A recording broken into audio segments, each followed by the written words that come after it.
Despite questionable remarks by its president, Lithuania is still standing with Taiwan. Lithuanian MP Matas Maldeikis tells me why in today's show. Staś Butler finds out what was behind the migrant workers' protest this week. The government is setting up a pet unit to take better care of Taiwan's furry friends. And in #Taiwan, I tell you about a website hack that flew Taiwan's colors. This is Taiwan Insider.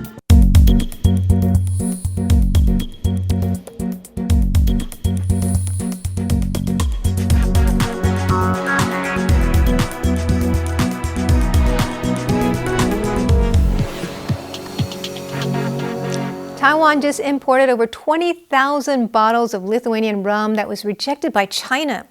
Taiwanese businesses and consumers are trying to help out Lithuania as Beijing has given it a lot of pressure for welcoming a Taiwanese Representative Office.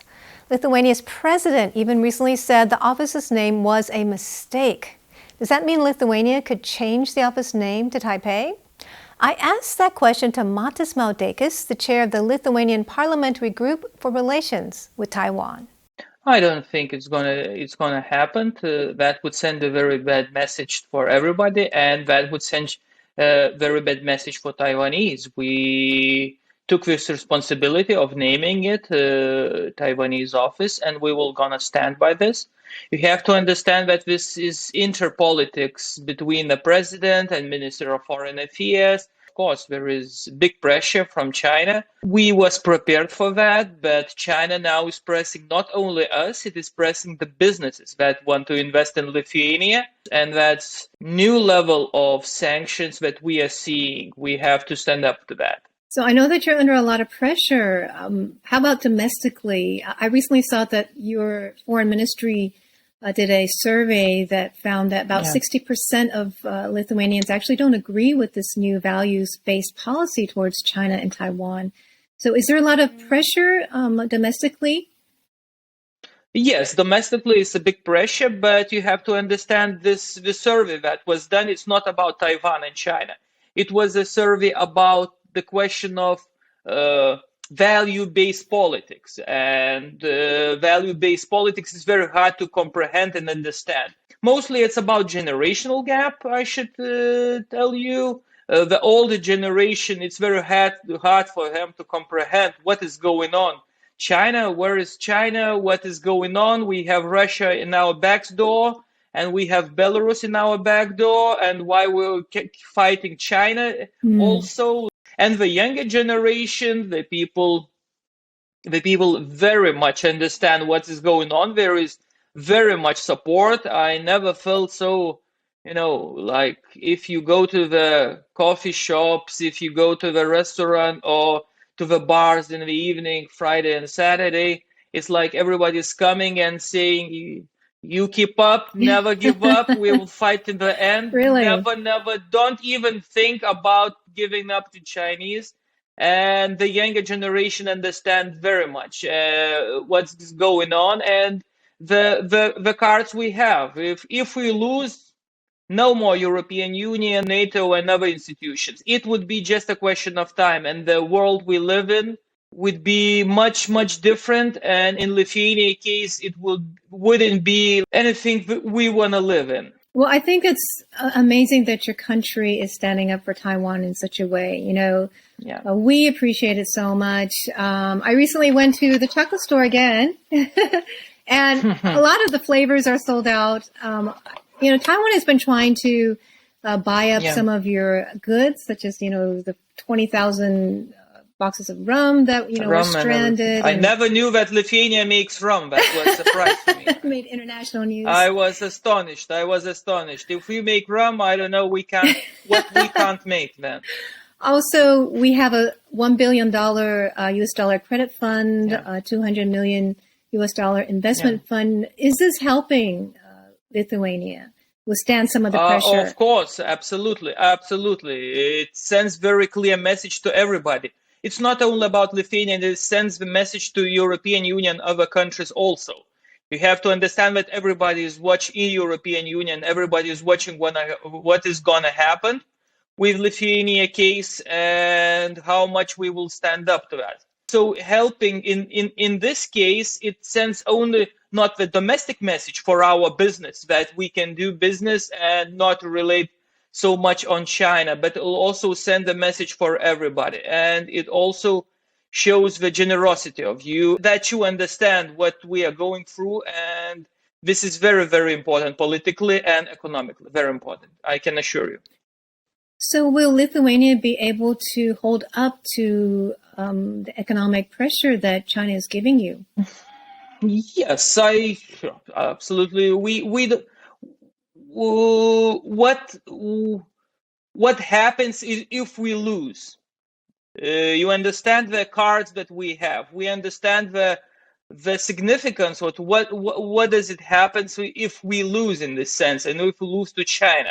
That shows that you can break a European and NATO country like that. What is it that shows about the Lithuania, not about Lithuania, about European Union, about the West as a structure, as a civilization? That would show that we lost, the West lost. And we understand that we can't do that. We also talk about what he hopes the EU will do as China has started a trade war with Lithuania. The whole interview will be up on YouTube and Facebook. And stay tuned. There's some interesting flavors in here. Later on, I'm going to give Leslie and Emma a Lithuanian chocolate taste test. On Sunday, hundreds of people marched in central Taipei in support of migrant workers' rights. The protesters say they want to have the freedom to switch employers. They say the current rules are exploitative and that they create a form of modern slave labor. Staś Butler spoke to one of the organizers of the march, Wu Jingru from the Taiwan International Workers Association, to find out more. Before this day, before these 2 years, in some very limited condition, the migrant worker can transfer sector. It means that if you are a caretaker, you might have possibility to transfer to the industrial work. Because in Taiwan, the social welfare workers was not protected by any legal law. So it means that the wage is only 17,000 NT, while the basic salary by the law is 24. And this year it becomes like 25,500. So the salary gap between the caretaker and the industrial work is become huge. And also the working hours for the caretakers, they have to stand by 24 hours whenever. So they have to take care of the patient even while in the midnight. So they don't really have the continuous rest.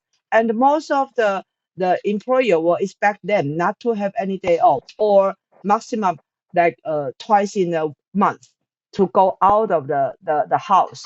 So most of the caretakers are suffering a lot from like long working hour and low salary. The original problem become more severe in this pandemic situation. So that's the time the employer of domestic caretaker trying to convince the government not allow the domestic caretaker to transfer to other working condition, to other category, working category.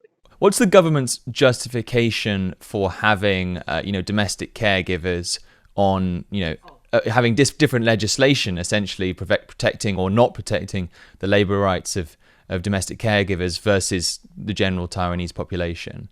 Okay, that's a long history then.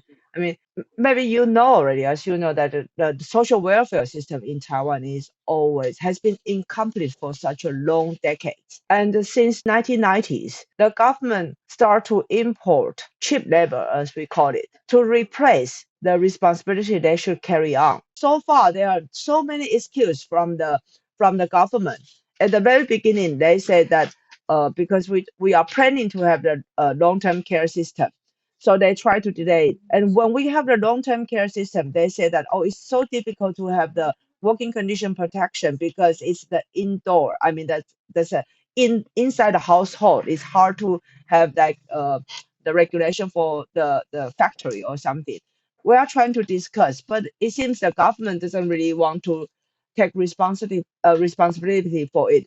These migrant workers become the employers like slave or something. I mean, they don't care what the workers are suffering. The policy or the system allow or enlarge the unequal relationship between employer and employee.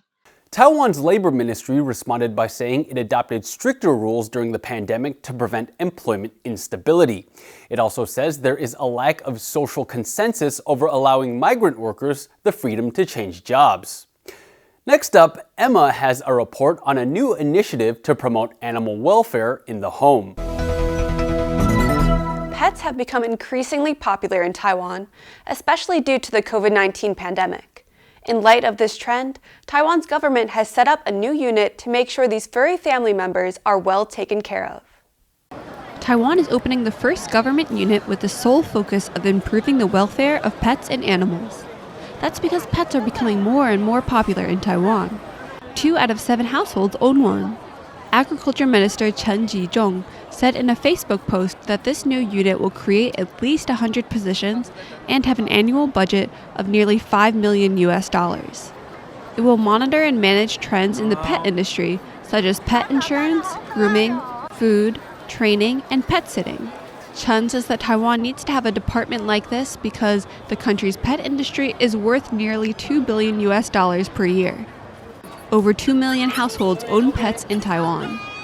The department will also inspect the ethics of animal performances and educate the public about the potential danger in raising animals that are invasive species in Taiwan. It will list the types of pets that need special approval or are illegal. It's clear that advocating for pets is an increasingly important issue for the millions of pet owners in Taiwan.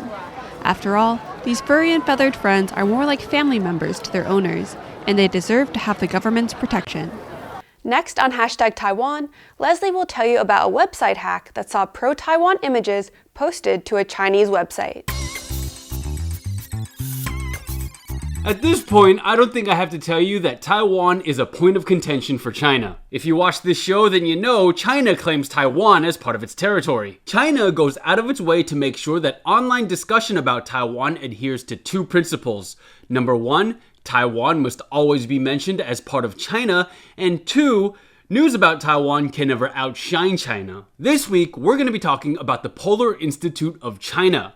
Now, how do we get here? Last Friday, on January 14th, hacker group Anonymous claimed that it hacked into the Polar Institute's website. Anonymous is known for carrying out cyber attacks against governments, religious institutions, and other organizations it finds to be acting distastefully. The group is frequently at odds with China, often criticizing the country's record when it comes to human rights practices. Anonymous created a web page on the website posting images of Taiwan's flag and national emblem. There were also other historical flags like an old Republic of China army flag, which I think looks alarmingly similar to a virus that we've become familiar with over the past 2 years. There's also the words Taiwan #1 printed across the webpage in large font. That phrase comes from a meme popularized by video game streamer Angry Pug when he trolled Chinese players back in 2015. There's also a YouTube link to a song called Fragile. Now, we haven't talked about Fragile on #Taiwan yet, so no time like the present. The song is by Malaysian singer Nam Wee and Taiwanese singer Kimberly Chen. In Chinese, it's called 玻璃心, which literally means glass heart. Glass heart is a term referring to anybody who shows extreme sensitivity to a certain subject. Specifically, the song points out how internet users, specifically internet users who support China, get whipped up into a frenzy anytime something happens that isn't in line with China's views. For example, the people who got upset when Taiwanese celebrities called Taiwan's Olympians national athletes because that implied Taiwan is a separate country from China would have been said to have glass hearts. Fragile has become something of an anthem to poke fun at those who choose to overreact on China's behalf. Now, back to the webpage. Following Nam Wee's song is another YouTube link to the anti-communist and anti-Russian aggression song, which I don't think needs a lot of explanation. Chiang Kai-shek wrote that song. Now, he's the dude who fought Mao Zedong during the Chinese Civil War, lost, and then retreated to Taiwan. The remainder of the webpage shifted focus to de-escalating tensions between Russia and Ukraine. Now, to no one's surprise, the webpage has since been taken down, but there is an archived version, the link to which I will leave in the video description below. And I highly recommend that you check it out, because any website that advocates Taiwan #1 automatically gets the Leslie Liao seal of approval. Now, Ru tells Ruta Lithuanian chocolate has over 300 flavors. We're just going to try 2 flavors today, but these 2 flavors are pretty special. You guys put on your glasses. I want to see if you can guess what these flavors are. So here's a little one for you. Thank you. And reach out your hand. Here's one for you. You guys can open it up and taste it. Very special flavor. I've never seen this flavor. Okay, I'll stop talking. Never seen this flavor. This does not bode well. You've been to that shop. 300 flavors. You ready? I love that chocolate. Yeah, I'm going for it. Okay. Oh, that's nice. What does it taste like? Emma, Describe the taste. I have like 2 words in mind. Okay. I don't know. I'm getting like mostly like creamy chocolate, but Natalie, I'm going to say buttered popcorn. Oh, let people see what's inside. Oh, no, I took out Isn't my that filling. inside? But Oh, that's a filling. Okay. Yeah. Butter popcorn. I would say Okay. buttered popcorn. Close. It's something usually savory. Another guess? If it's something usually savory, they're pretty good at 'em. yeah. Can we have another hint? No, something Europe is famous for? Europe is cheese? Yes. Ah, there it is. Cheese There it is. chocolate. Oh, Not bad. that's pretty good. Okay, here's another flavor for you guys. Try this. Reach out your hand. Thank you. I bet this is like really delicious. Cheese chocolate is really good, actually. Really, I was wondering what that tastes like. There's got lots of flavors in here. Yeah. All right, let's see.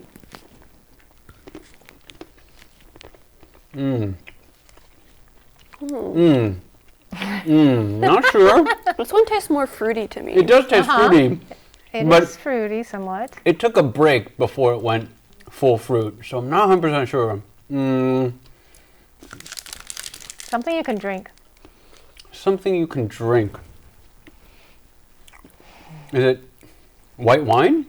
Similar. Champagne? Getting closer. Is it rum? Yes! Really? Lithuanian rum candy. Chocolate rum candy. That is very good. So lots of great flavors of Lithuanian chocolate here in Taiwan. They have over 50 flavors in the store, but a lot of them are sold out. Can you believe it? Yeah. Anyways, I we love Lithuanian chocolate and all kinds of Lithuanian goods. That is our Taiwan Taste Buds for today. And before we move on to our final question of the day, let's take a look at the other stories that were on our radar. Slovenian Prime Minister Janez Janša says that Taiwan and Slovenia will set up representative offices in each other's capitals. Janša says Beijing has no reason to prevent other countries from building trade ties with Taiwan. This comes after China applied political and economic pressure on Lithuania for the country's decision to allow Taiwan to open a representative office in its capital of Vilnius last year. Janša has also expressed support for Taiwan's participation in the WHO. Lawmakers from Taiwan and Japan held a virtual Interparliamentary Security Partnership Forum on Tuesday. The event came amid Japan's increasing concern about rising tensions in the Taiwan Strait. Taiwan's Navy has commissioned new high-speed mine layers built in Taiwan as part of a project worth $33 million. A total of 4 vessels have been commissioned, with 2 having already entered service. Experts say the ships will enhance Taiwan's asymmetric warfare capabilities and could deter or delay an enemy attempt to land troops on Taiwan. And now for our final question of the day. Well, Ruta Lithuanian chocolate has over 300 flavors, but I'd like to ask you guys what flavor you would suggest they do next. Emma. All right, well, I picked taro. Oh, I actually that had sounds no good. idea what taro was until I came to Taiwan. Uh-huh. And here you can find it in so many things, from ice cream or cupcakes or in drinks even. That's so I figured, why not true. chocolate? That's true. Are you a fan of taro? I am a fan of taro. Okay. I know it's a bit of a controversial ingredient to some people. 'Cause I like sometimes it. it can be sweet, sometimes like it can it. be salty, but I like them both ways. yeah. My answer is also a little controversial, and I thought long and hard about it. But after that taste test, Natalie, and you showed us the cheese chocolate, I believe in this now. And you guys might think I'm crazy, but I would say chocolate goes with salted duck egg. Oh, wow. Yeah. That would be interesting. I thought, you get a little bit savory, you get a little bit sweet. I like the combination. I think it's going to work. Got a little protein in there too. Little protein in there. Yeah, there you go. We're going to send this tape to Ruta Chocolate. I would suggest I do a mochi chocolate. You know, that little like Nice chewy, texture. the cute, That's the texture. you know, the Taiwanese cute. That would be so good Yeah, with that'd be really good. chocolate. So those are our suggestions for Ruta Chocolate. And thank you for tuning in to Taiwan Insider. For Taiwan Insider, I'm Natalie Tso. I'm Leslie Liao. And I'm Emma Banak. And we look forward to hearing from you on Facebook, Twitter, and on YouTube. Please do send us a comment. Yeah, let us know what you think of the show. Our Twitter handle is Taiwan Insider, one word. Anyway, guys, until next week, we'll see you around.